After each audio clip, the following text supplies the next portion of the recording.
Well, now the body of legendary U.S. World Boxing Champion Muhammad Ali arrived back in his hometown of Louisville, Kentucky on Sunday. Ali died late Friday at the age of 74 of complications from Parkinson's disease.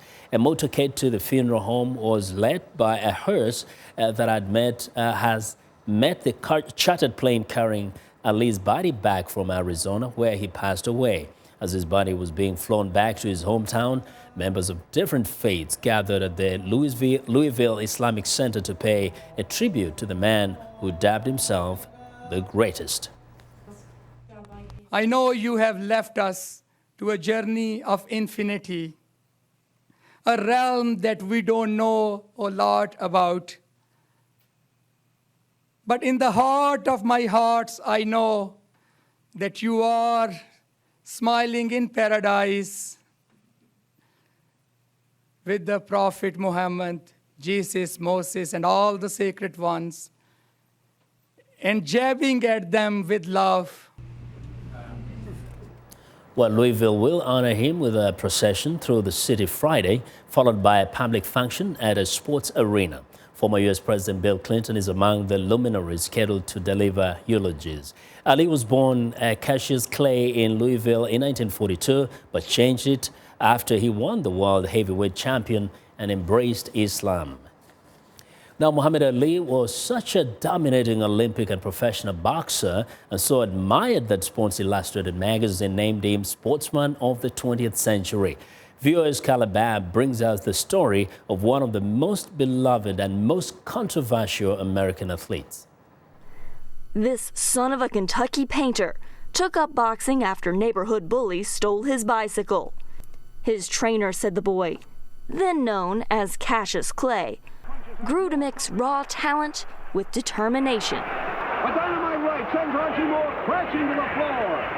In 1964, he shocked overwhelming favorite Sonny Liston to win his first world heavyweight title. Right to the jaw. Liston goes down. Washington Post newspaper sports columnist Mike Wise says the confident boxing great continued to dominate, fighting with both his fists These represent dynamite.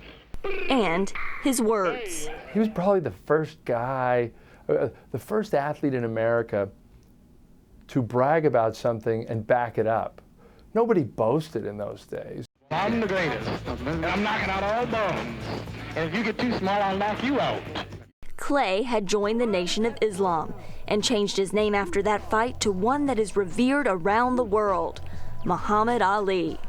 3 years later, he was vilified for refusing the U.S. Army draft, based on his religious beliefs and his opposition to the Vietnam War.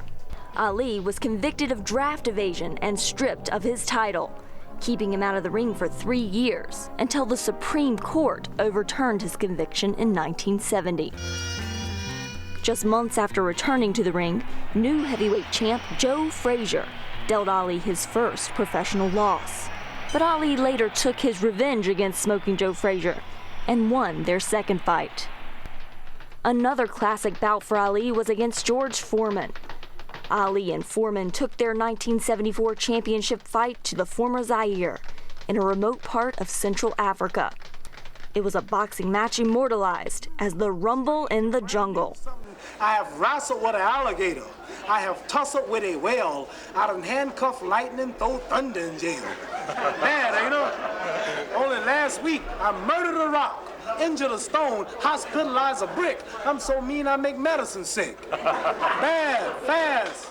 And for him to employ what people think still to this day is one of the most amazing strategies, act like you're tired, let the big guy punch himself out, and then all of a sudden galvanize yourself and find a way to knock him out in the 8th round. Well, that was still probably the most triumphant moment in boxing history. Ali then met Frazier in their third and final clash. It was late 1975 in the Philippines, dubbed the Thrilla in Manila. Ali endured 14 brutal rounds and emerged victorious. The boxing legend's later years were plagued by Parkinson's disease, which he was diagnosed with in 1984. He could no longer float like a butterfly or sting like a bee, but his generosity and passion for humanity continued to inspire people around the world. Muhammad Ali was beloved. You know, there was a heart component that I don't think anybody will ever touch. Whether loved or hated, Muhammad Ali certainly made people feel.